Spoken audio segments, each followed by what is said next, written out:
you hear that when it says recording in progress? Yeah. All right, cool. Yeah, so it's official. We're recording in progress. This is EricSwannRacing.com podcast in the high 80s. I think it might be 85, 86. I lost count. But I'm glad to talk to you, Brenden Ketelsen. And how you doing today? I'm doing good. How are you? Doing excellent. I just did a hot yoga class this morning. I did the last 3 out of 4 days. I did some yoga out in Michigan. So it's like a 20-minute drive for me, but they have like a 105-degree room. And then it's 60 to 90 minutes. Sometimes the 60 minutes, a music class. So they just play music and you do your thing and they just kind of go through, but they don't really talk too much. So you kind of know what you're supposed to be doing. And then the 90-minute one is, and it kicks my butt every time I do it. I've been doing it for like 3-4 years now. And every time, I mean, you have to bring a towel to put on top of your yoga mat because you sweat so much. If you didn't have some of those poses, you'd be slipping and sliding. You couldn't stand in place. Yeah, my mom do that. I think it's great because you can like think about when you get on the motorcycle, it's 100 and how many degrees, and your bike is 400 degrees, and you're wearing a full leather suit in the middle of summer. Like if you're used to that heat conditioning, you don't have to worry about it as much. Yeah. But yeah. So you had an interesting season last year. So tell everybody what you're about and what you've been doing. Well, I've been racing for 13 years. And last year was a great year, honestly. It was a good starting season on the 600. First season on the Pirellis too. Those were really nice for the testing the X's, the soft compound. It's honestly pretty sick, but I felt good on the 600 last year. It's a nice bike. Definitely a big upgrade from the 400. So you're a motorcycle racer, I assume expert out from California? Yep. And you guys can pretty much ride all year round, is that right? Pretty much. And are you training in the off season with anything else, or are you just sticking to road racing bikes? Not this year. I haven't raced since October last year. I just went my first race weekend 2 weekends ago, and that went pretty good. Good. Go ahead. I usually try to race in the ride in between seasons, but this year we couldn't. Yeah, sometimes scheduling conflicts or financial issues take over. And so what are some of your plans for this coming 2022 season?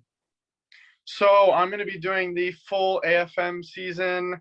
The new race CRA was California Racing Association, and we're hoping to do Moto America Laguna Seca.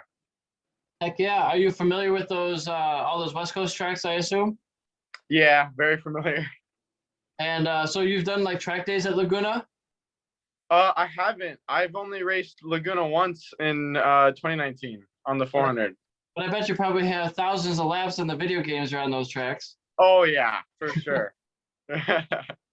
I was just upstairs playing. I got a simulator, like a car racing simulator with pedals and wheel and all that from Fanatic. It's like top of the line stuff. But I was doing the South African track Kailami, trying to get better with that. Yeah, I hope I said it right.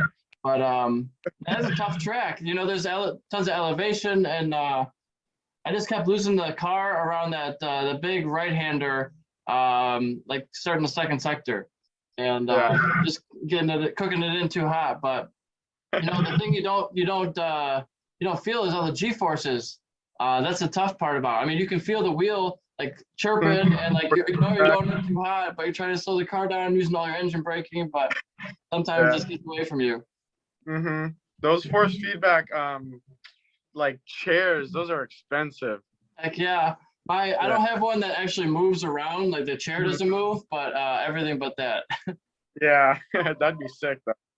For sure. You know, my buddy has one that's called a butt kicker. So it's like his doesn't move, but under the seat is a vibrating pad that feels like every time you make a shift, like it feels like the clunk, like you actually are Oh, shifting in the car, yeah. and it gives you an extra bit of sensation. And he's got the 3 screens, so I just have the one. It's in my living room. It's like not super special, but Yeah. man, I like it a lot. It's like the next best thing to go into the racetrack. Oh yeah. I'm like, man, I need to get some shoes and put my helmet on, and like maybe probably put some gloves on because I'm starting to get like callus on my fingers and my hands. Oh what? Because this thing is hard. It's like really it's very strong. Like, I can barely do it with one-handed. Like it's almost Oh impossible really? to do it one-handed. And I feel like I'm a pretty strong person. Yeah. So it's way more difficult than driving your daily car. Yeah. Strong anyways. So what's on your mind, man? What do you want to talk about? Well, yeah, I don't know. So I'm not too familiar with what you do. What do you do? I do a little bit of everything. So I sell racing parts online. So I actually have access to 34 racing brands from motorcycle road racing, a little bit of car parts, a little bit of motocross. I started with a whole bunch of stuff that I was looking to sell on eBay, like clothing, old shoes, books, CDs, DVDs, and I just started growing from there. And like I said, now I have all these different brands that I sell, from Driven Racing, M4 Performance Exhaust, Akrapovic or Akrapovic, Spark Italian Exhaust, Carvin Car Exhaust. So I have 4 exhaust brands. I have Revit suits, boots, gloves, everything from Revit. One of the best gear makers out there in Motogp, you know, and a lot of hard parts like Bonamici, Italian sport bike parts. I'm a Moto D vendor, so everything that they sell, we sell as well, pretty much. So just looking to get into as many different categories as I can. And I use eBay, Amazon, and my own website. EricSwanRacing.com is the hub. And then I have Shop ESR, which is the sales portion of my website, shopesr.com. And now I'm doing this podcast to help promote the sport of racing. And also, you know, every time I'm put a new episode out, it's to help promote my business as well. Hopefully I sell some stuff along the way, whether it's t-shirts or racing parts. You know, the biggest seller, honestly, is M4 exhaust. They've been flying off the shelf. But also Moto D has tire warmers and bike stands and trailer restraints. I think they're coming out with a new one soon. So it's like I want to sell everything that's used at the racetrack. I mean, why not? If people need it, like, why not sell it? So I guess my biggest problem is I have access to 10,000 unique products. But sounds great, but only a small portion of those are listed for sale online because it takes so long to do it. It's not like a get-rich-quick scheme. I'm building a real business. It's just every single item that I sell needs to be in Excel and in a spreadsheet with all the columns filled out for everything. So it's like, what size is it? What color is it? You know, what quantity do you have?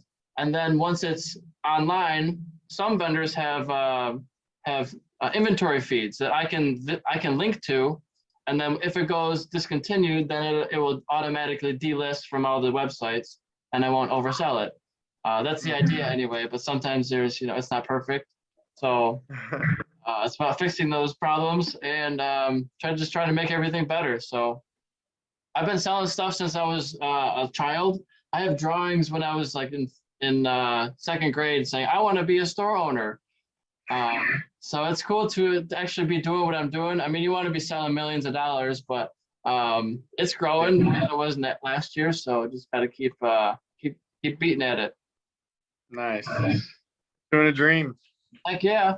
So now I'm podcasting with all sorts of people. I don't know if you saw that guest list, but I've been podcasting with world champions and land speed record holders and all sorts of expert and professional racers, from Bobby Fong to Dominique Agater and, you know, Moto 2 and Moto E.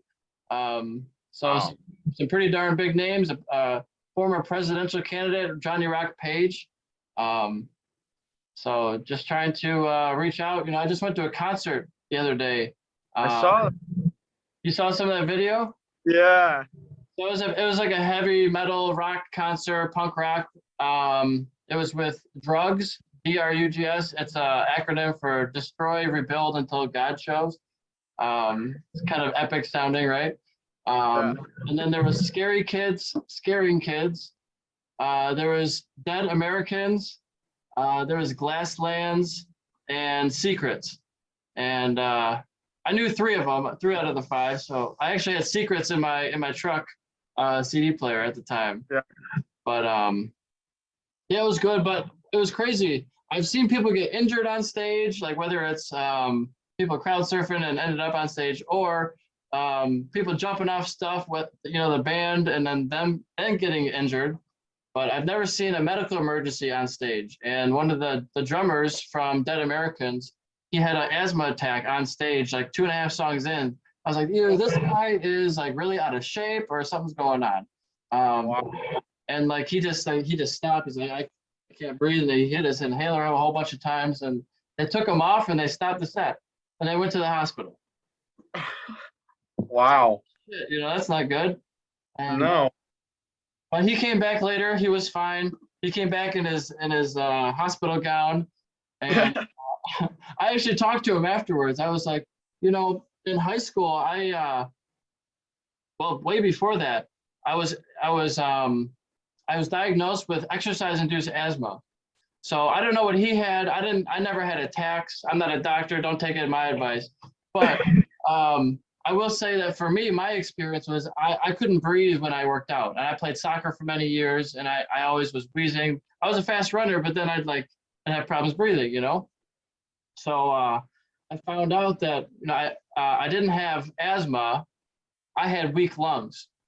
This is my own thought. So Yeah. I used a machine or a device called a power lung, and it's like push-ups for your lungs. It's like a training thing. So you breathe in, and it's like you're breathing through a straw. You breathe out, and it's the same type of thing. And I did this for a long time, and many different workouts of it. And I found that my lung strength got way better, and my endurance got way better. And so it's something that can be improved upon. It's not like you just you can't breathe really well and it can never be fixed. Like we have solutions for this. And later on, I found something called the training mask, where you actually wear it instead of holding it. And this one, you're rebreathing your own carbon dioxide because it's still encapsulated, and it's like the same concept. So they have different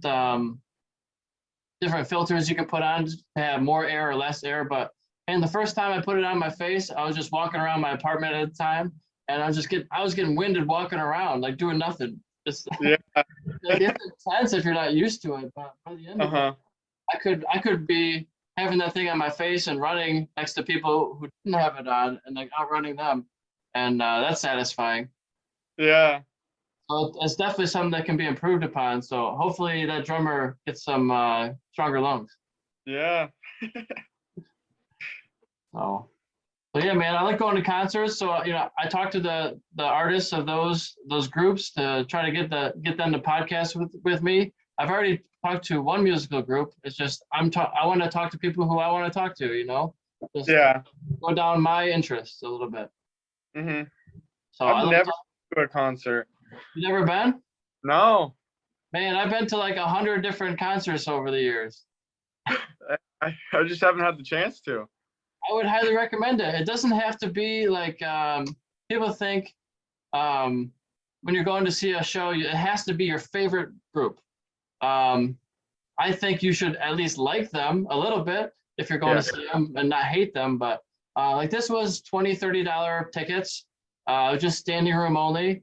But you saw the video. I was right next to the stage. I mean, you could touch the stage, and there's no security guards in front of you.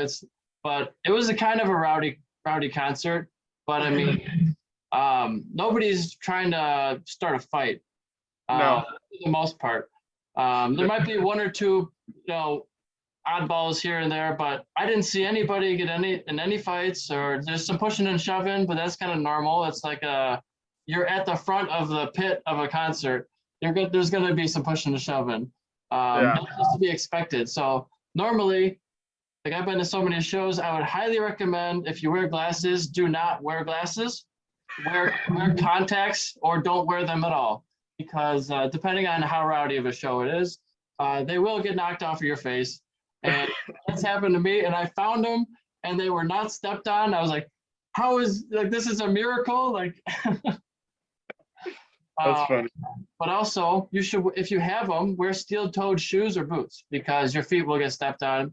And now I got boots on, and I'm not scared of my feet getting stepped on. I don't even feel it. People are like, "Oh, I'm so sorry." I'm like, what happened? Yeah. So that definitely helps. Hmm. I just like seeing live music, just being up in the atmosphere with all the energy, and I think it's just it's like helping to support the artists, because artists don't make any money now on streaming. I mean, they make like 40 cents every, I don't know, 10,000 views. I'm just guessing, but it seems like a very small amount nowadays compared to what they used to make on album sales. So touring and going to shows and buying merchandise is how most artists make, I'd say, the majority of their money. Hmm. Yeah. I'm just a fan. Yeah, support small businesses, small artists. Yeah. For sure. Like even if you buy and people say, "Oh, don't support Amazon." Well, like I sell on Amazon. You could be supporting me. You never know. Yeah. So Yeah. I don't do the Prime thing though. The only way to get your stuff in Prime is to have your merchandise at their warehouse and they ship it for you. Oh. So it's also what I do on Amazon is called seller fulfilled Prime. So like I ship it as fast as possible, but it's not considered Amazon Prime because they don't, because I would have to pay them to do it. I'm not paying someone to do that for me. Yeah, no. Oh. Hmm.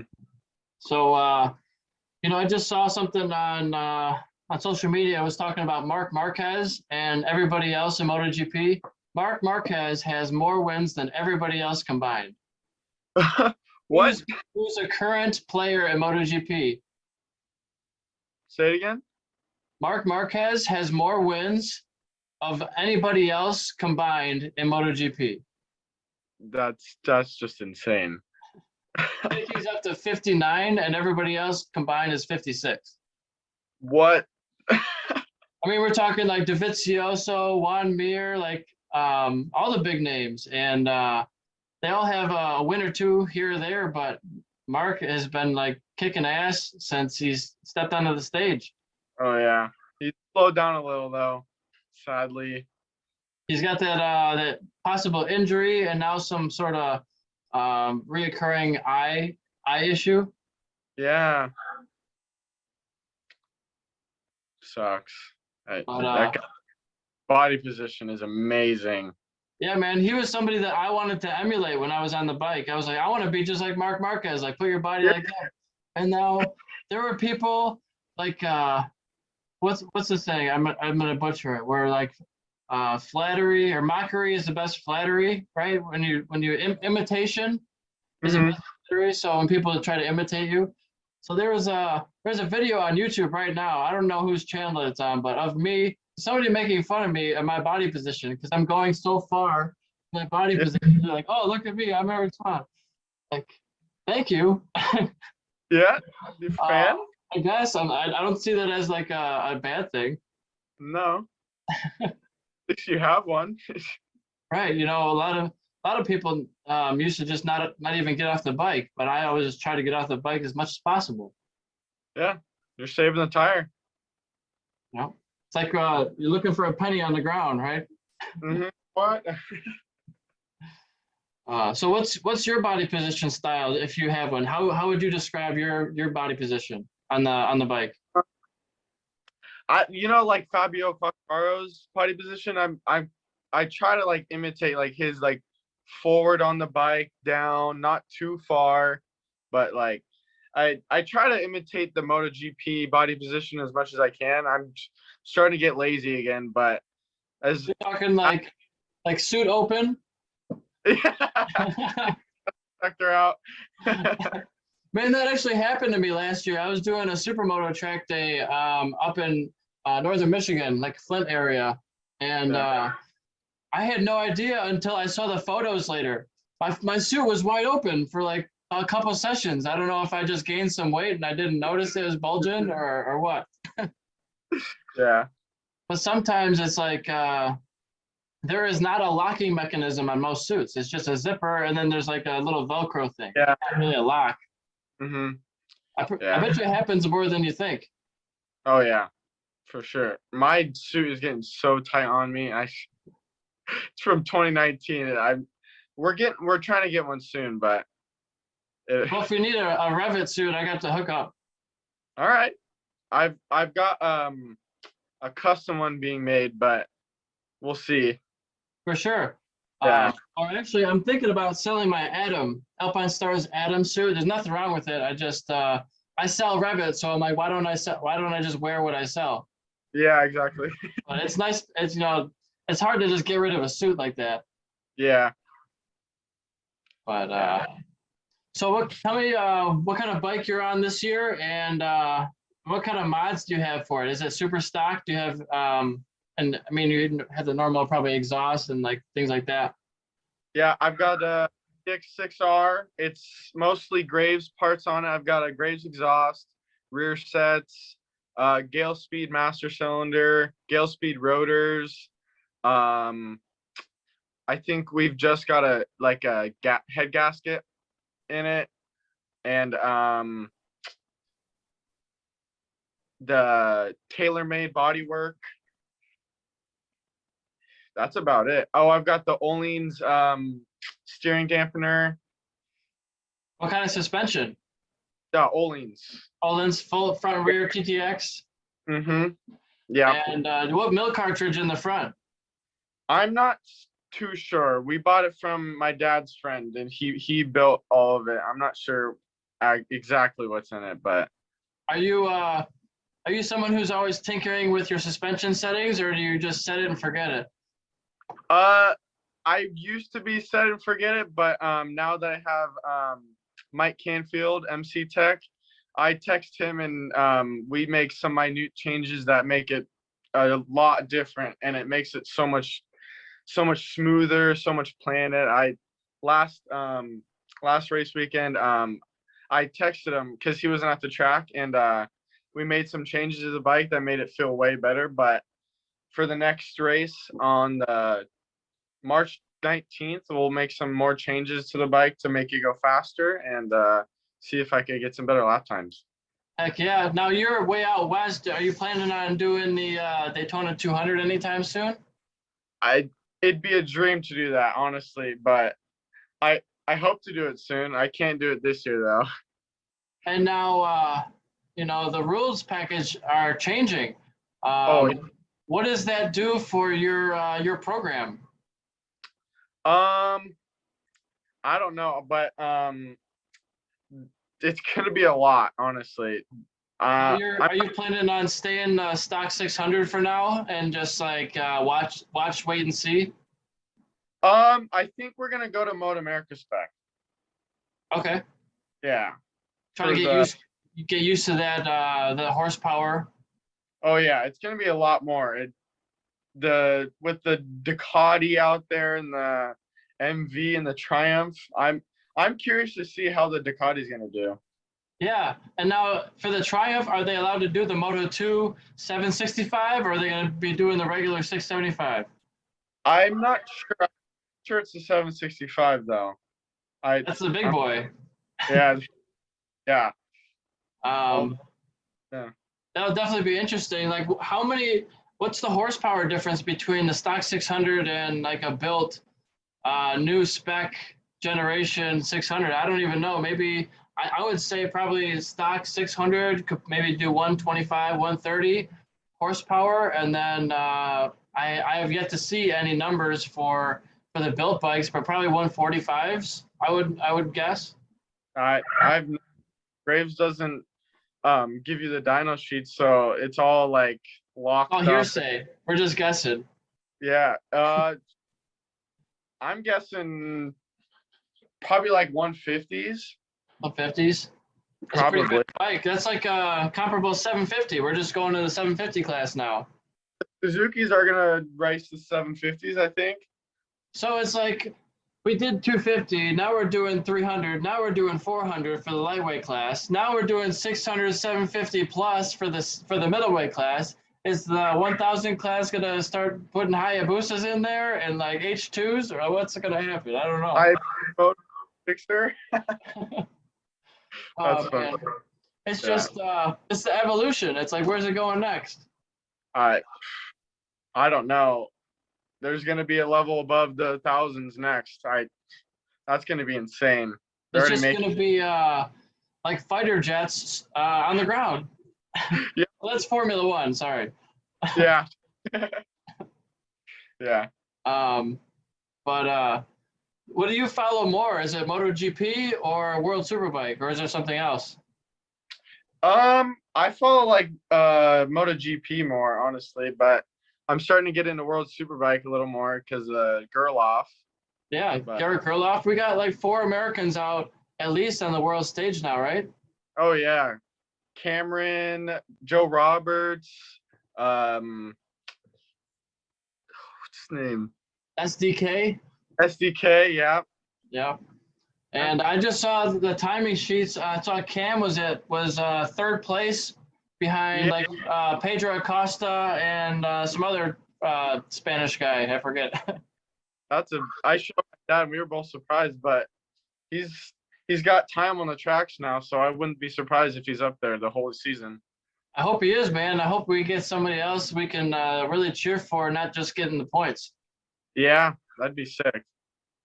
But Garrett was doing really well last year, and then he got into like a scuffle with another couple riders. And I'm not trying to dog on him. It's just such a tough thing to be fighting at the very top of the world, and you have a little moment and you take somebody else out. I'm sure it's got to be so demoralizing and embarrassing and all this stuff. But like he's really fighting up there and fighting for victories and podiums and stuff, and you got to commend him for that. Oh yeah, he's doing a great job over there. Like you're gonna make mistakes, you're gonna fall down. Hopefully, you don't take somebody else out in the meantime. But if you don't push for it, you're never gonna know if you're gonna get it. Exactly.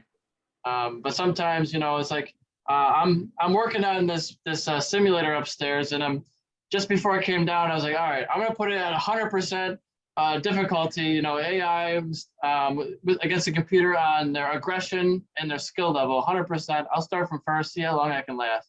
And it doesn't do good for your safety rating, but it's always a good challenge. Yeah. It's like, can you really fight with the big boys, and how long can you hold them off for? Yeah. Because it's not a matter of if, because you can't make a single mistake. Like you can't even go wide a little bit. You can't miss an apex by 2 feet. It's like Yep. you have to be freaking perfect the entire time, and it's really difficult to be perfect all the time. Oh yeah, definitely. It's all like suspension, it's training, it's the like how good you feel on the bike, and you got to hit your marks. It's that just repetition all the time. It's like you gotta be I don't know how else to say it. You just gotta be perfect. Exactly. You just gotta hit your marks, like you said, and it's a comfortability. It's trying to get past your limits. Like I'm still like a second and a half off the fastest time ever. So it's like, where is another second and a half on this racetrack?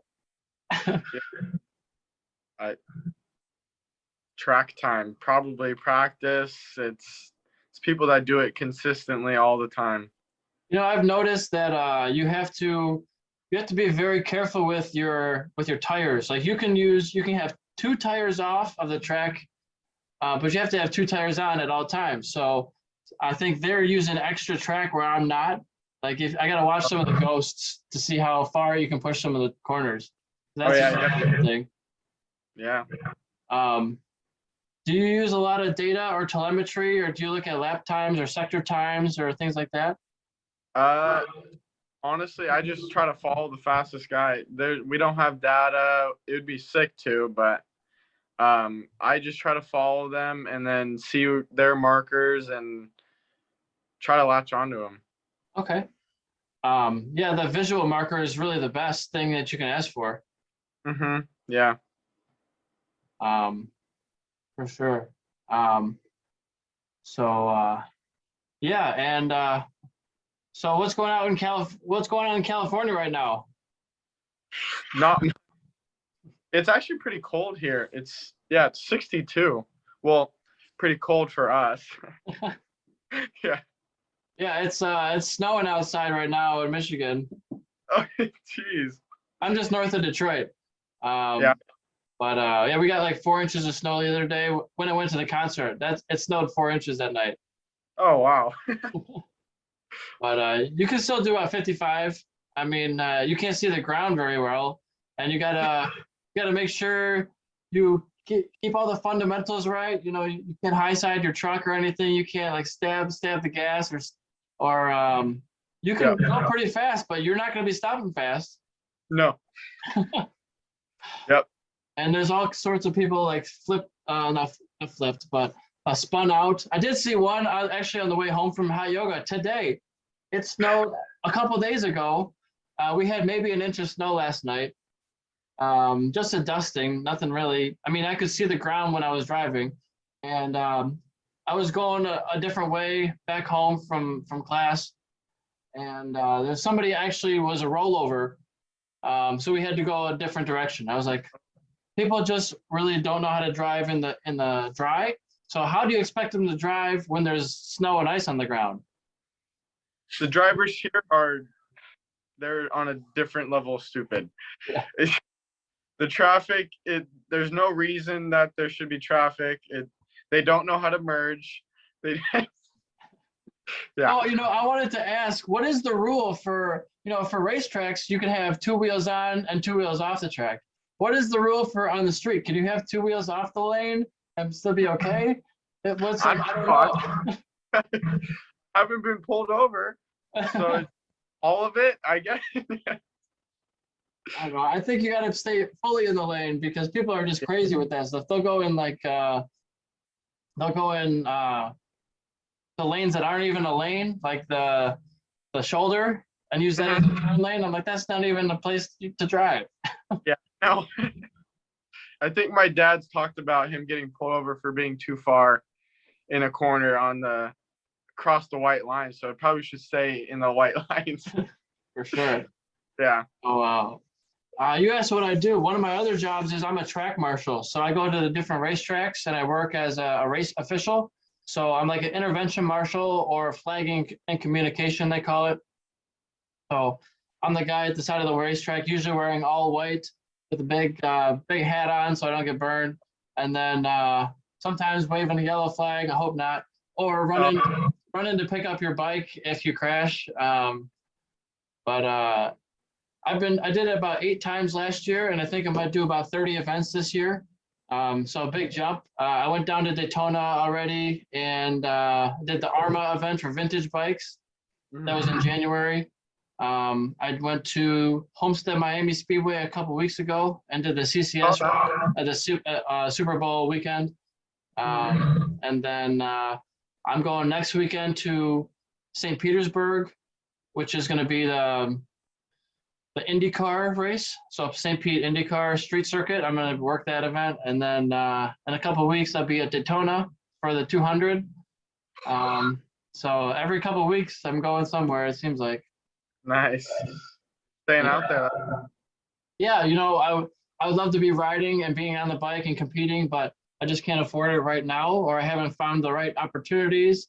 So I'm just focused on building my business. And in my spare time, it's awesome to be at the racetrack and meet people and network. And you never know what you could kind of connections you can make by doing that. So, and I enjoy doing it. It's pretty cool getting paid to fly down and work at the racetrack. They don't quite pay your travel, and like the bigger events, you don't get paid at all. Like IndyCar is 0 pay. I'm working Formula One, so I'm going back down to Miami for the street circuit later this year. That's 0 pay, and also MotoGP in Austin, COTA is no pay. But I'm willing to go there you know, and Mhm. it normally costs you a couple $100 probably for a weekend pass and all that stuff. So I'm like, if I can get in for free and get this on my resume, like that's worth it. Yeah, for sure. And just for the experience alone, like I've worked at another couple MotoGP events at Indy from 2013, 2014, I think it was. Um, I worked for Sportbike Track here for a couple of years. I was a parts and racing company, and and we were a vendor for Alpine Stars and another couple of brands, Scorpion, I think, maybe Knox Armor, Knox gloves, Mhm. KNOX, and I was working in the Alpine Stars garage. You know, I was vending for them and selling race boots and Super Techs and SMX boots and all these different boots, and Yeah. we had the race on in the background, but it wasn't like you were watching the whole event. No. It wasn't like your trackside. So most of these will be trackside. So I'm pretty excited about participating and learning. It's like learning a whole new side of the sport because as a racer, you don't have the headset on to race control. You don't hear what they're talking about. So Mhm.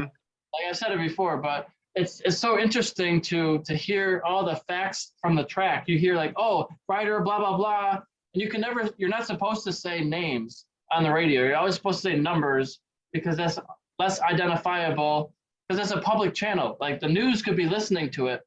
So if you say rider, blah blah blah, is injured, they could maybe report that to the news, and it could be like on the news or something. You don't want that to be too out there. So.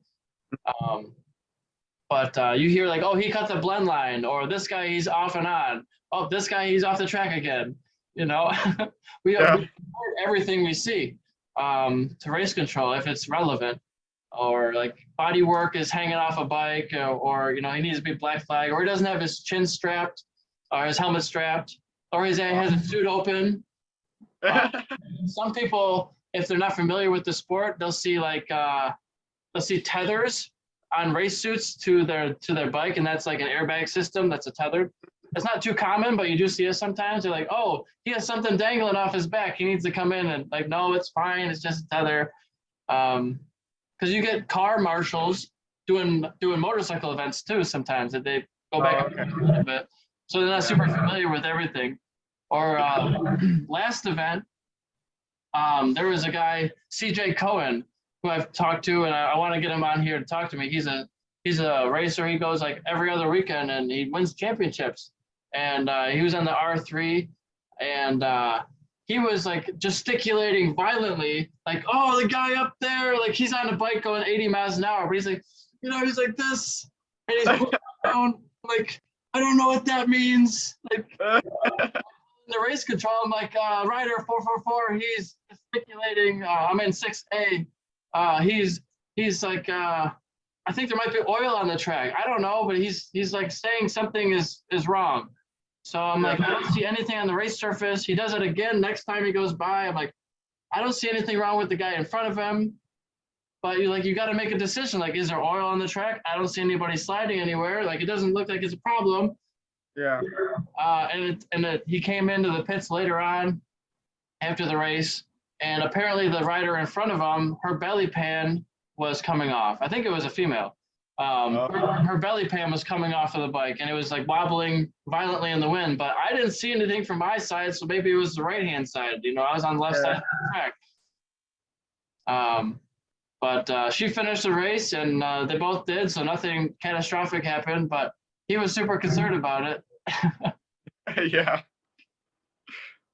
So, but Mhm. yeah, I just like helping out and being at the track, and it's a cool place to be. Yeah, that's cool. Last year I did do I went to some Moto America races with Rocco Landers Racing. Oh heck yeah! Yeah, and I helped Rocco's little sister Bandit on the mini cup bike. That was a pretty fancy, yeah. I was actually a flag marshal for the mini cup series at Pittsburgh. Oh really? Yeah, I was working that event. Oh, I was there too, I think. Yeah, Pittsburgh. Yeah, I think I was there. It's a small world, man. We're probably within 100 yards of each other. That's funny. Different places though. For sure. I was the guy. I always have this like weird looking safari hat because I want to bring a hat like a sombrero with me to cover as much as skin as possible, but it's got to fit in my backpack. So it's like best of both worlds. Yeah. It's like a distinctive hat. Everybody recognizes me when I wear the hat. You're like, oh, I remember him, you know. Yeah. So. Yeah. But yeah, man, I'm excited to get the season started. And I mean, the season's already started. It's just which series are you paying attention to? We're actually watching Supercross right now. Yeah. Looks like Destruction Derby out there, man. What's going on? Qualifying's Eli and Plessinger already got into it with each other. I don't know. It's like figure eight racing. It's super. The track is rough. Yeah, it's just it's a totally different type of racing because you have all these hairpin turns where you can just stuff somebody at any time, and there seems like there's zero repercussions. Yeah. There's no penalties. There's nothing. There's just like, oh yeah, that was fine. We didn't see anything. Like, how is that okay? Is that within the rules? Barsha and I forget who the other rider was, but they got penalized for beefing with each other. I think it was Bogle. I'm not sure. Yeah. But they were Barsha stuffed Bogle, and then Bogle like I'm not sure if it was intentional, but it kind of looked intentional. Yeah, from every angle it looked intentional, but who knows, right? They did I think they got a couple points taken off, but that's the only like race direction like penalty I've seen so far. It's pretty free for all. It's like a free for all almost. Yeah, that's funny. For sure. And then something else I'm planning on doing. I'm starting this year is I'm going to be a coach for MSF instructor. So Motorcycle Safety Foundation.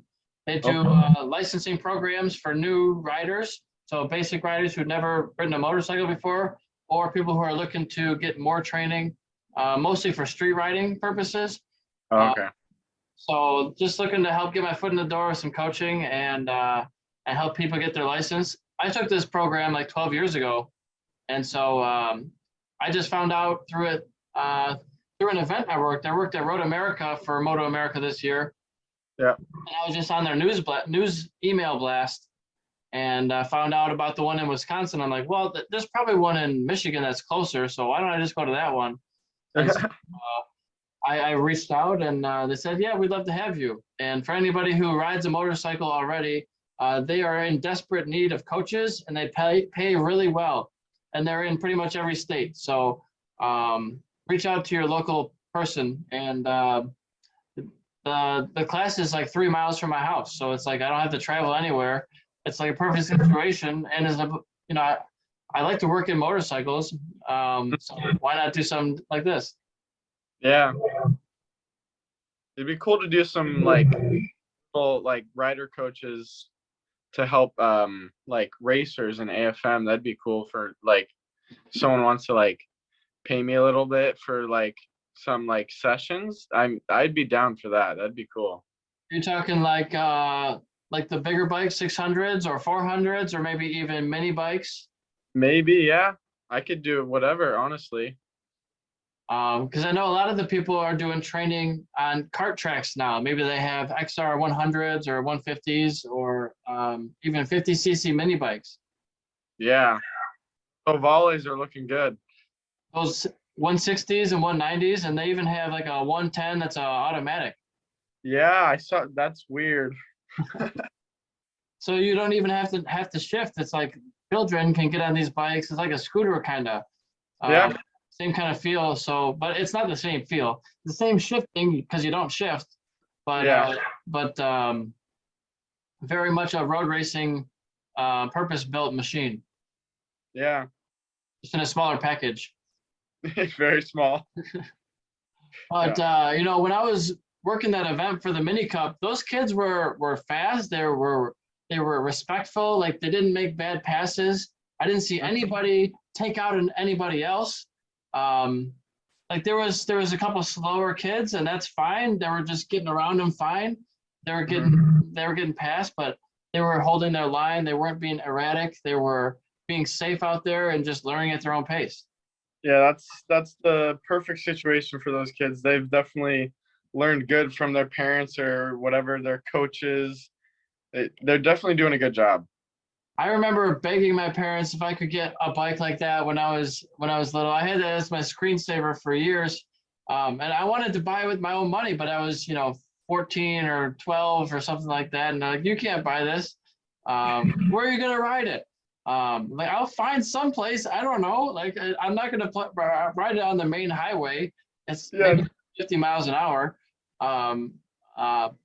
But they just weren't about it. So as soon as I was old enough to be like 16 and buy my own motorcycle, I went to the dealership and I bought it cash, with my money. So I saved up and I worked at McDonald's for years, and I was hungry. I just wanted a bike, That's good. I didn't really have to do that. My dad just put me on one.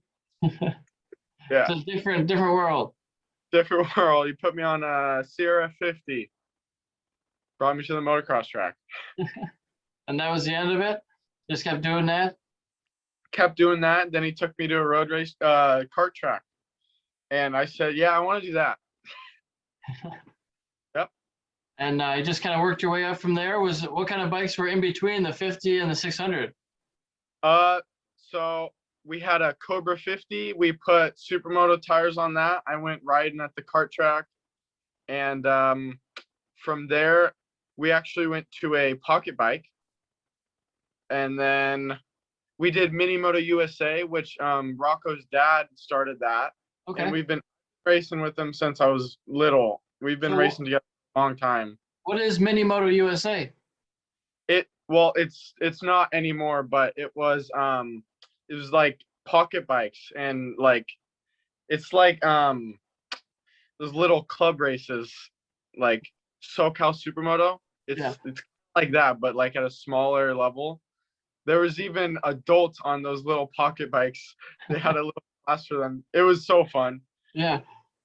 Sounds like it. It sounds like a blast. There's a kart track near my house. I was just talking about the Jacob Brown.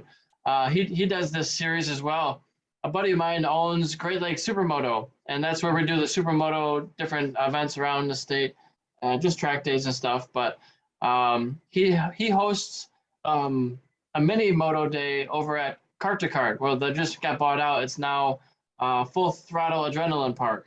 But they were doing mini bike races, like 50cc, 88cc, maybe up to 100, but it's a really small condensed track, so not too fast. Probably nothing bigger than 100, I would assume. And they had to shut it down because they didn't have enough ventilation. It's just a big warehouse, but they've been doing go-karts in this place for years. But they had so many mini bikes come here, like 60, 80 people doing a track day, that they had too many fumes, too much CO2 or something. So the fire department got called, and they had to shut it down. So they're in the process of making their ventilation better so that we can go back and keep doing it. That sounds a lot of fun. And they have I've gone to this place probably 60 different times. I did a couple different go-kart racing leagues, and I actually won a championship there recently. My last championship, 2021, first place go-kart champion. It's like they have a league night. So they do like under 200 pounds and then over 200 pounds. So you're a class with your similar weighted people, but it's all rental carts. Like you don't have to do anything. You just arrive and drive. But you get people who are like real race car drivers or have been racing go-karts for 30 years. Like it might not be the most high caliber championship, but it's still like a fairly high level for Michigan, So I find it fun to do. But like I was saying, they have timing and scoring, so you can see all your lap times, and it's just a cool environment to that's close to your house. It's like a polished concrete surface, so really low grip, but you're just sliding everywhere, just trying to get some traction.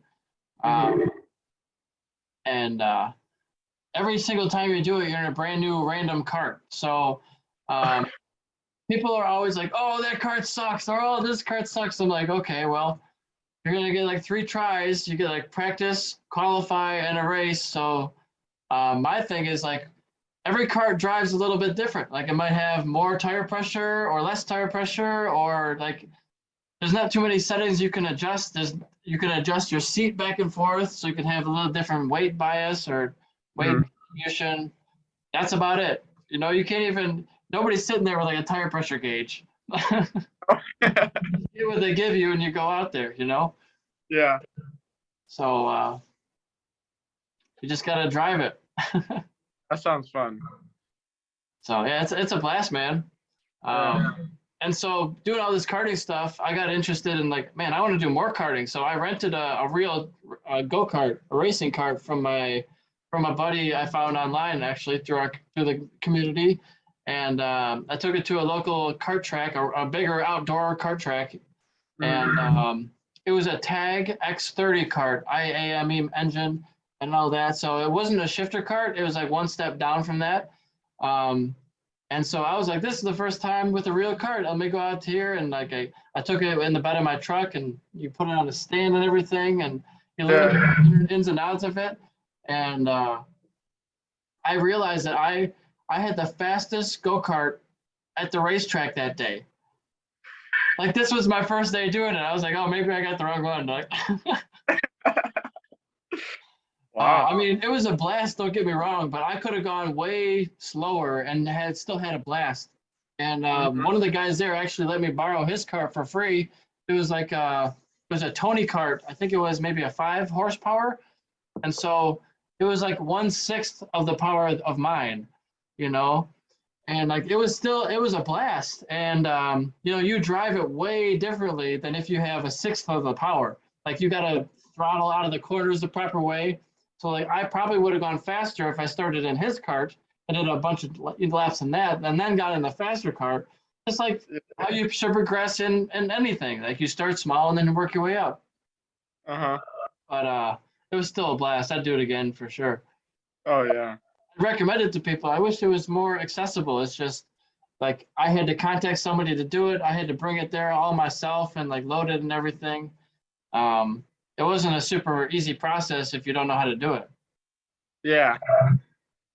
But it was good. Like I had never done anything like that before, so I had to learn how to take off the bumpers and put the bumpers back on, and like how to start the kart with like an external motor starter.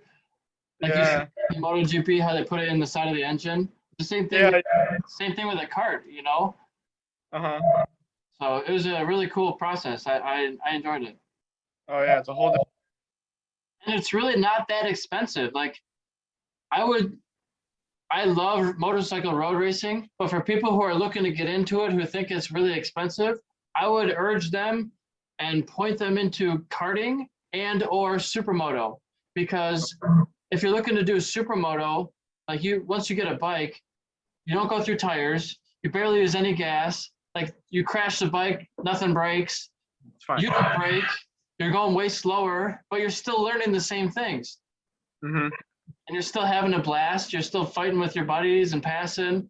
And in supermoto, I would argue, is probably you learn more with way lower risk than you would on a road racing bike, because you're also a little bit, you're sometimes in the grass, you have so many different textures, sometimes you're jumping. I never really experienced that with road racing. I mean, the only time you feel grass is if you're off the track.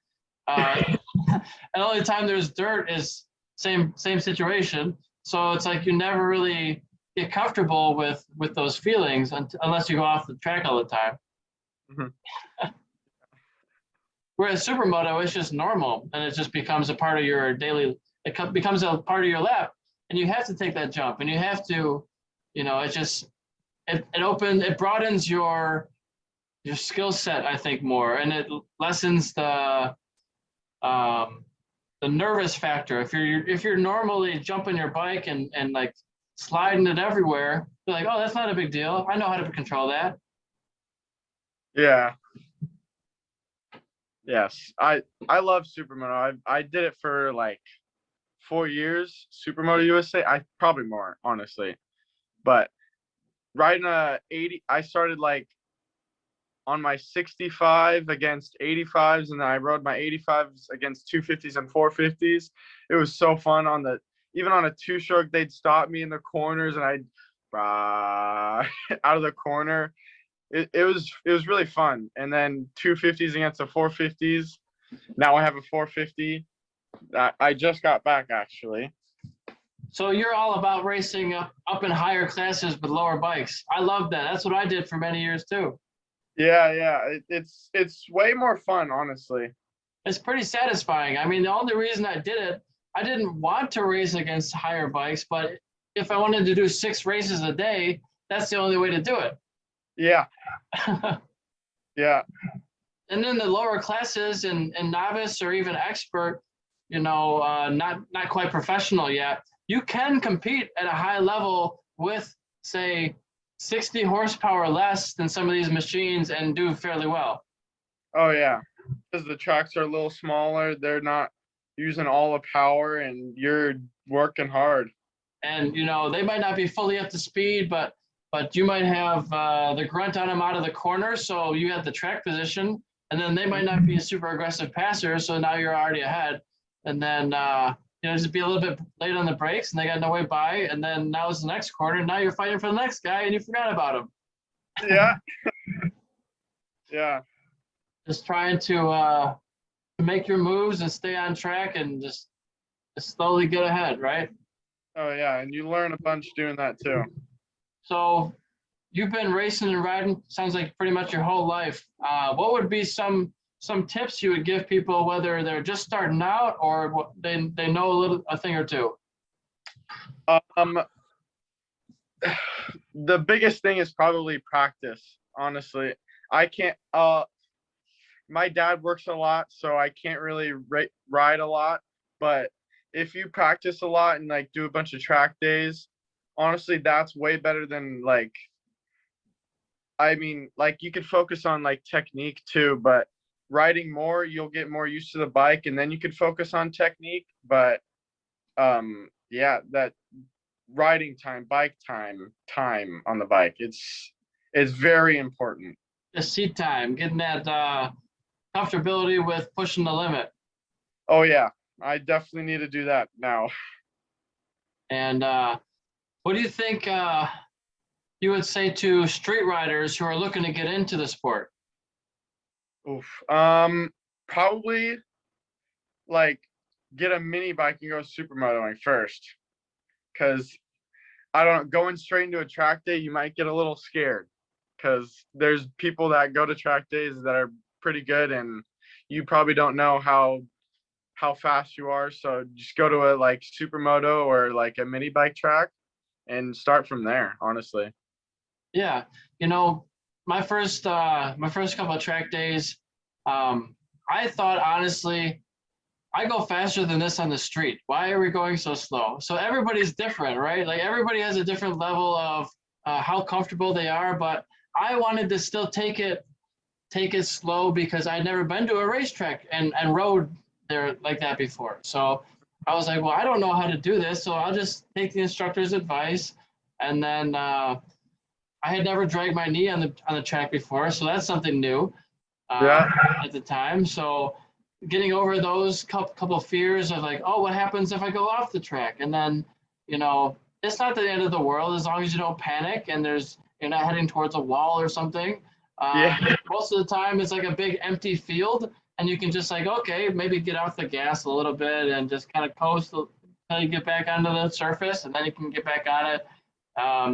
Make sure you look all around you so you don't collect anybody else or make a new friend the wrong way. But it's and then you realize most of the time people aren't going off of the track from going too fast. most of the time they go too slow, meaning they just could go way faster. Like that's the general rule is that people aren't going off the racetrack every other corner. No. Once you realize these things, you can start pushing and start feeling more comfortable. And like my dad got on my ass one time. He's like, "Well, how do you know what you're doing out there? Like you could be reckless." Like, Dad, well, I just did like 700 laps and I didn't fall down, and like I got progressively faster, and like I was one of the fastest guys at the whole racetrack, and people were coming up to me and wanting to put their transponder on me so they could get my lap around the track. Like that's not Mhm. normal. Like No. and so you realize. I guess my point is that once you do it over and over, it becomes predictable. Like unless there's ice or oil or some fluid, like it's a predictable thing where Yeah. you can say, yes, you might have more tire wear, so it might become easier to slide at a certain point. But for the most Mhm. part, it's very predictable. If you apply the throttle in a smooth and easy, predictable way throughout the remainder of the corner, it's going to behave in the same way. So Mhm. it was a little bit of getting over that fear of, well, if I do the same thing, it should happen the same way. Um, Now it changes a little bit if the conditions change to like rain. Rain is a Yeah. little bit less predictable. Oh Uh, yeah. but you can still have your knee on the ground going 100 miles an hour in the rain. It's just you got to be way more smooth Yes. Yep. That's why I like two strokes. It helps you learn throttle control way better because of the power band. because you have less room for error. Yep. So if you get good at a two-stroke, then going to a four-stroke is going to be like no problem. Now you're probably going to rope yourself into simple mistakes because it's not as twitchy. Mhm. Yep. I grew up on two strokes. I had a cool GP70 Metro kit. I love that thing. I didn't crash it once. Not once. And I definitely learned a lot on that bike and the CR85. That Yeah, was my favorite bike ever. It's actually the kid down the street bought it from us, so it's still around here. still in the neighborhood. Yep.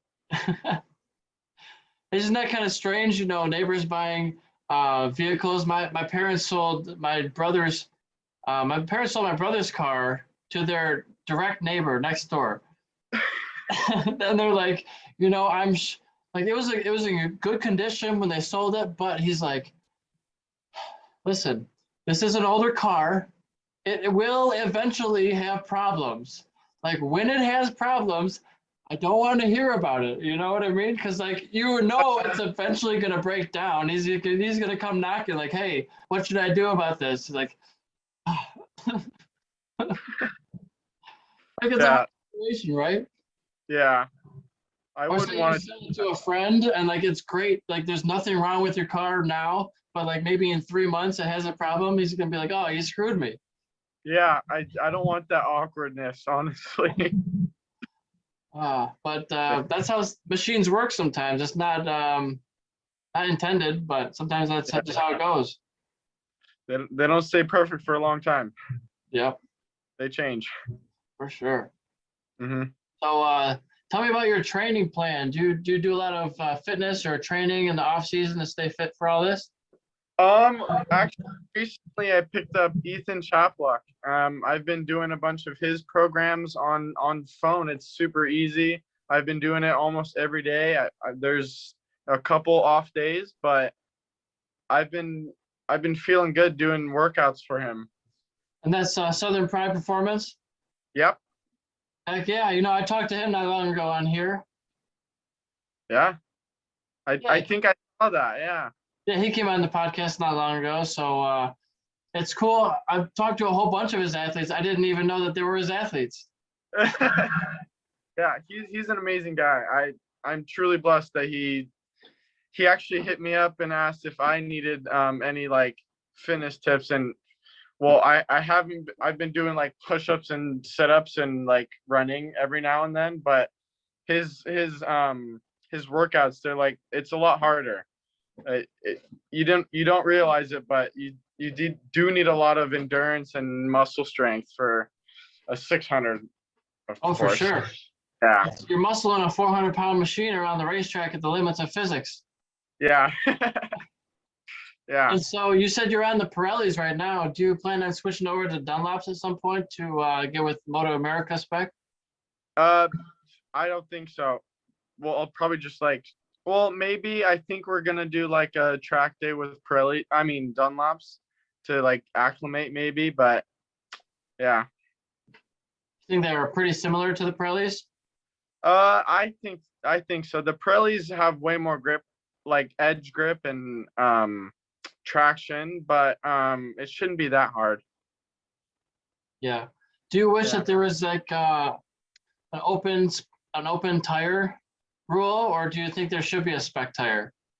Well, I think there should be a spec tire, but it'd be a lot better with Pirellis. Yeah. I mean, that's what World Superbike does. That's what BSB does, right? Yeah. We're kind of the odd ones out. Yeah. Well, Moto 2 are they in the Dunlops? Yeah, Moto 2 is Dunlops. Is Moto 3 Dunlops too? I want to say Moto 3 is also Dunlops, and Motogp is Michelin. Yeah, Michelin, and then yeah, we are the odd ones out. I don't know any other series that uses Dunlop except for the MotoGP or Moto 2 and 3. But I mean, I was always on Michelin's. That was my tire brand of choice. There was just a lot of support in the Northeast area for Michelin. One of my really good friends and vendors was Michelin tire rep for the Northeast, so we got a good relationship with him. And yeah, I thought the tires were great. I mean, all the tires are great nowadays. It's just what preference do you want, and like how used to them are you? Yeah, But definitely, they're working good for me. Oh, good. Yeah. And now they have like all these different manufacturers trying to get their foot in the door, but we'll see what sticks. Yeah. What do you think about the new bagger class? Baggers being like these Harleys that are racing out there? I don't know. It seems like it's brought in a lot of new people, so that's good. I at least, but I mean, those things are heavy. I don't know how they're doing what they're doing on them. It's And insane. I really hope that one doesn't crash in my corner because I don't know if I'm going to be able to pick it up. Yeah. That'd be hard. You'd probably need 2 or 3 people. At least, and I hope it's not in the gravel trap. Oh, that'd suck a lot.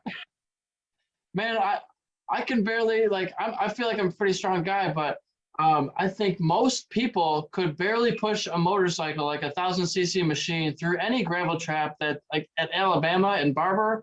Oh my goodness. I was working turn 1 at Barber, and it was nuts. I mean, I'm one person at catch in one.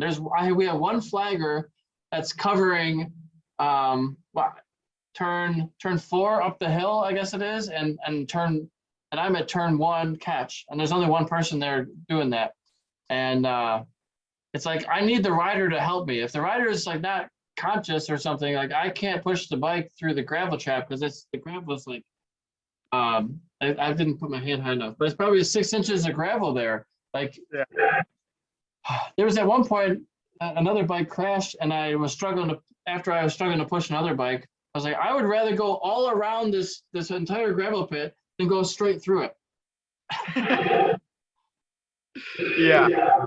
It's just it's very difficult, man. And so many events were completely understaffed. Like I said, there's one person doing motorcycle catch pickup for an entire section of racetrack. It's like this is not how it's supposed to be, but they have such few people who show up to do it, and they don't pay very well to begin with. So it doesn't invite a lot of people, and a lot of events are purely volunteer, like we talked about. So it's like, how do you get people for those events to show up? Like Mid Ohio, for example, I love that racetrack. It's very close to me, but they never pay. They notoriously do not pay for their events, and they're always desperate for people. It's like, well, that's what do you expect? I'm sorry, but like there are so many other events I could work than coming to your event that you don't pay. Yeah, that's Doesn't make sense. you wonder. That's silliness. But so what else is on your mind, man? Yeah. Sorry. Well,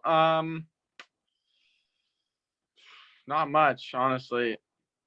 And listen to any new music lately? Slow country.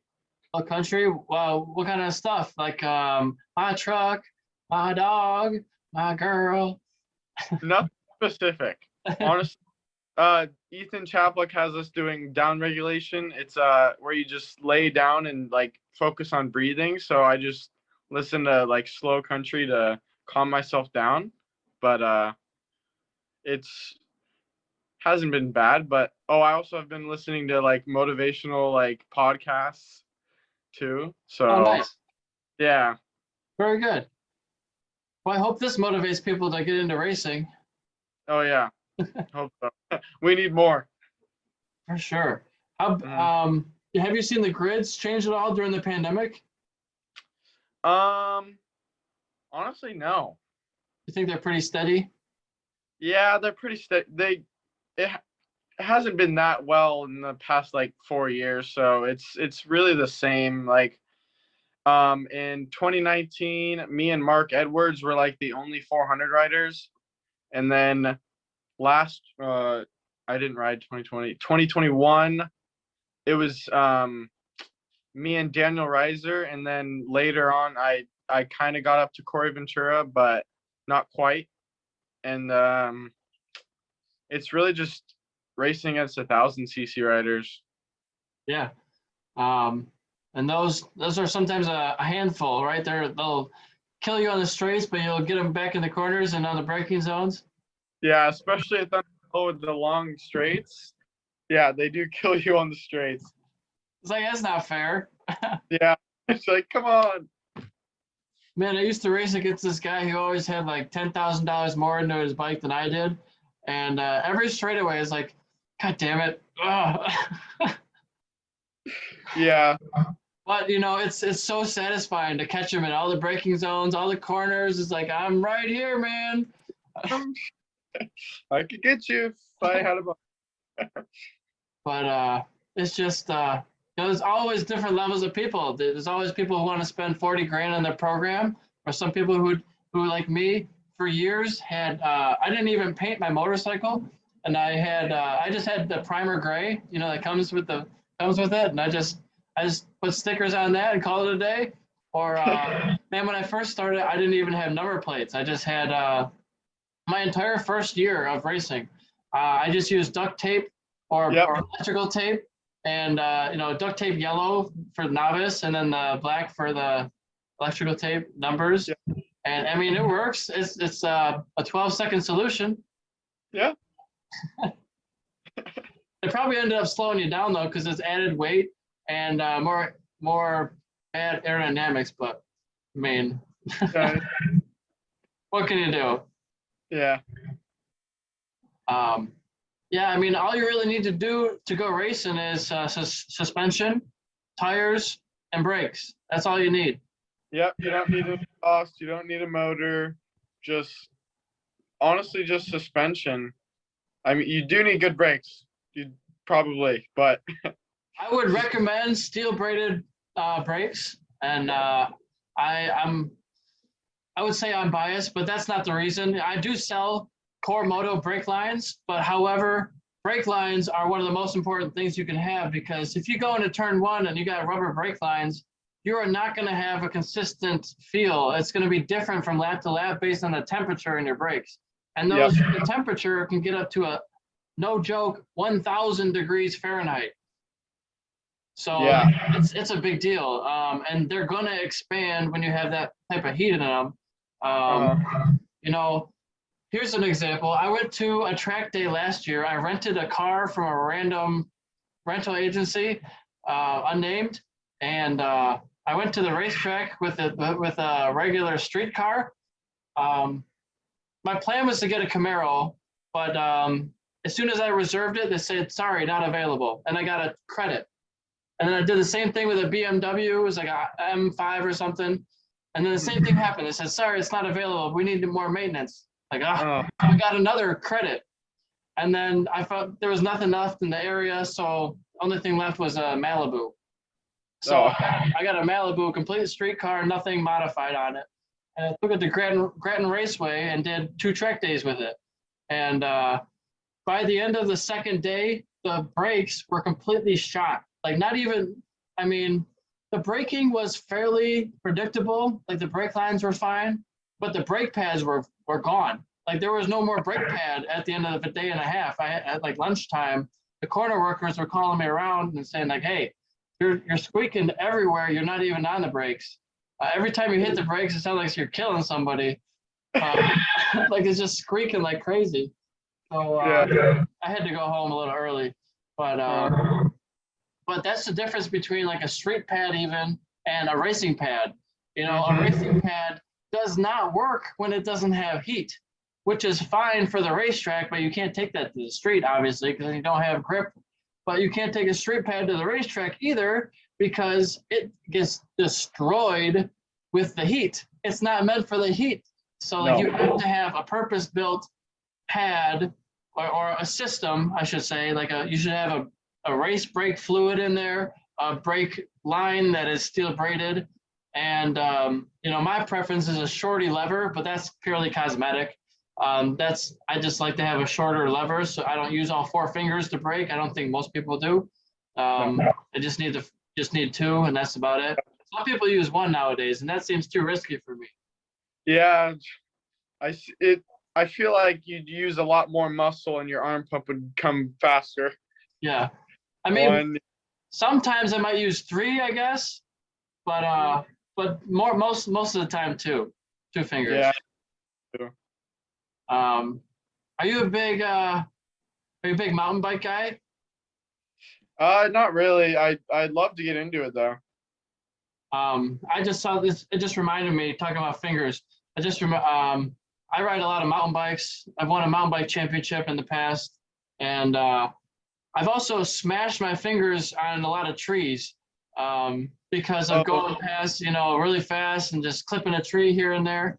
And the other day I found on my feed, Instagram feed, it was an advertisement for Bark Busters, which are like mountain bike hand guards. Like I've seen them on dirt bikes a whole bunch, but I've never seen them made for mountain bikes. I'm like, I need this because, you know, I feel like sometimes mountain biking is more dangerous than road racing because road racing, most of the time, there's nothing to hit. You're in a big field. There's not a lot of, there is a lot of runoff. There's not a lot of objects to hit.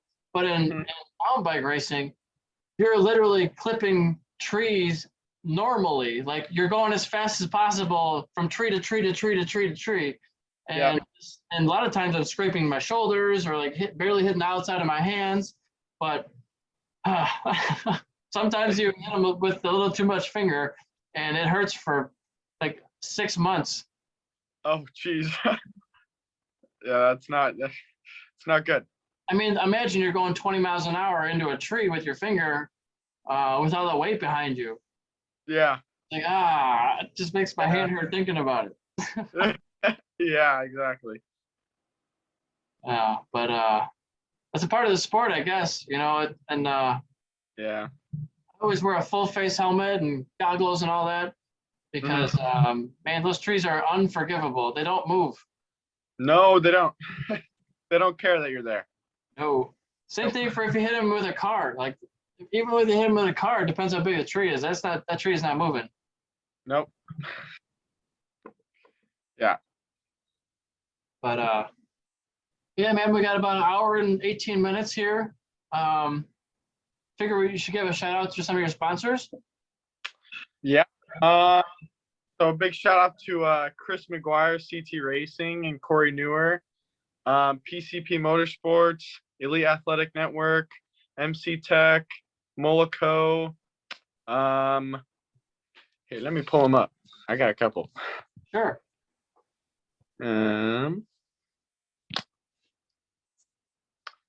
Sponsors. Grave Sport, Lean Focus Group, Wonder for Dogs, and Flex Racing. All right. Quite a bit of them. Yeah. And so you also had something on this list. You had some motorcycles that were stolen. Tell me about that. So we were going down to LA to ride with my buddy Dion Campbell. It was his birthday weekend, so we went down to ride motocross on Saturday at Paris MX, and then we went to our hotel in Hemet, California. And when we woke up, my dad went and checked to see if the truck was still there. It was. And then he went to go to the bathroom, and then we hear it start. And then they were gone. Ah.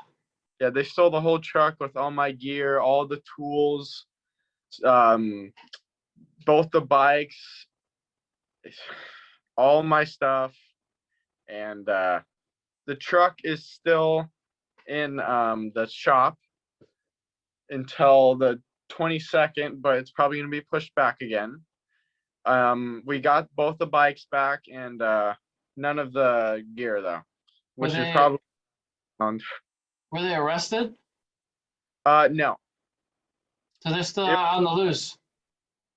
It was a weird situation, but they found the Kawasaki at 8 on a Friday. They found it at 12 o'clock in the morning. Okay. Yeah, and then the cop rode it back to the precinct, kept it in there, and then they weren't even supposed to be where they were for that, so they couldn't make an arrest. I think they found the people that stole it, but then at 8 o'clock at night, we our buddy John Righty, that's another sponsor, John Righty. He helps me at the track a lot at Button Willow, and he went to go pick up the KX, and when he went to pick it up, they said we might have a lead on the KTM, and he said, yeah, call me if you find it. I'll come pick it up whenever, honestly. And then they found it at 8:30, I think, at a fire station. Really? Yeah, it was just sitting on the side of the fire station, and he went and picked up. Glad you had some stuff back. That's a crazy situation. Yeah, I didn't even get to ride the KTM. Oh man. We were gonna that morning.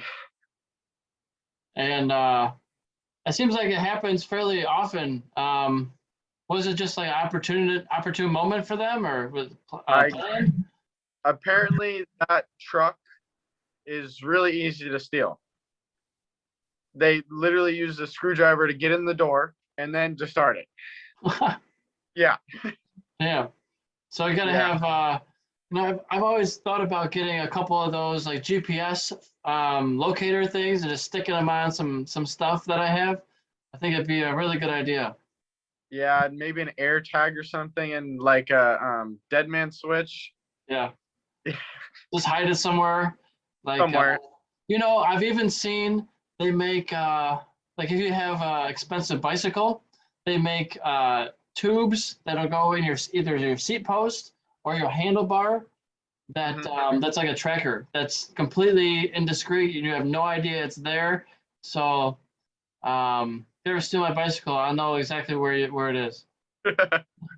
Yeah, that'd be cool. Yeah, we're definitely gonna stay more aware now. Yeah. Apparently, that area is very known for stealing. Someone the same day got their kids' stuff stolen, their kids' bike, and yeah, it's very. I didn't realize how easy it was to steal, and how common it is. It opens up my eyes large. Yeah. Like People are watching, man. Yeah. It's weird because we were in the back of the hotel. No one could see the truck or anything. But they drove around the back and dropped someone off, and they stole it. Man.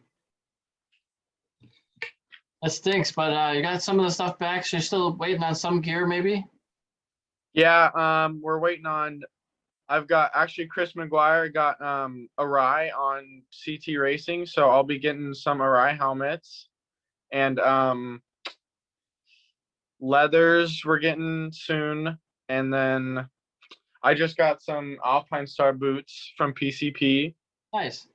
Yeah, and then we've got the insurance. We got the insurance claim, the money from them, so we got some replacement tools, and we're just waiting on the truck. Yeah, that's a key part. Yeah. Yeah. You know, the first couple of years that I raced, I just towed with a Pontiac Sunfire sedan, like a two-door sedan. Yeah. I mean, it can be done. It's not ideal. Yeah. Oh, and Jason Rebe, he's been on the podcast too, right? Yeah, twice. Yeah, he actually letting us borrow his Jeep. Heck yeah. Yeah, and to get to the button wheel around, they let us borrow their truck to tow our trailer there. Oh, nice. Yeah, he's an awesome guy. You know, World Superbike already. He's an international level racer. Yeah, we love them. They're amazing. Yeah, racing with like Top Rack and Jonathan Ray and all them. It's like that's some serious level there. Oh yeah, whole different experience. And now he's a firefighter still. Well, he's also a racer, but he's firefighting in his spare time. Yeah, still doing that. What do you think about that? Would you ever run into a burning building? No, no, honestly. Well, I guess it'd be interesting if you like. I've never been through all the fire training. Like we think it's just completely irresponsible to do that, right? But there are things to look for. Like if you look at a structure, you look at some sort of fire. Well, how long has it been burning? What are the places that it could collapse? Are there doors that are going to be open that are going to be having this huge blast? You know, that type of thing. So there's just like racing. There's ways to do it safely. I don't know the first thing about how to do, you know, going into burning buildings, but I do have a little bit of fire training now being a track marshal. Like I've tried to put out some fires. It hasn't been completely successful, but that wasn't the fault of my own. It was the fault of the size of the fire extinguisher. Yeah. Yeah, it's nerve-wracking, man. It's like this is happening right in front of me. If I don't do something, you know, this is what I'm here to do. You know, this is my job. This is my fire. Yeah, it's a different adrenaline rush than racing. Yeah, and not only do I have to put out a fire, but it's also on the side of a racetrack where there's going to be motorcycles whizzing by me at 100 miles an hour. Yeah. Like whoo, whoo. No, it's usually pretty. If that's happening, the race has probably come to a stop. Probably, yeah. Yeah. But yeah, man. So we can wrap this up. It's about an hour and a half ish, just short of that. So I appreciate you coming on here. Maybe in a year or so we can get an update on you. Yeah. And I'll get this edited and posted. You know, I still have one I haven't posted yet. Jeff Heiser, Epic Beard Photography. He'll be the next one out. So he's a super awesome photographer. He also does you know, motorsports and weddings in his spare time and all kinds of stuff. Awesome. Well, thank you. You're very welcome. And make sure we tag anybody we talked about and sure to get this posted in a week or two. Awesome. Thank you. Thanks again, and talk to you soon. All right. All right, bye-bye. Bye.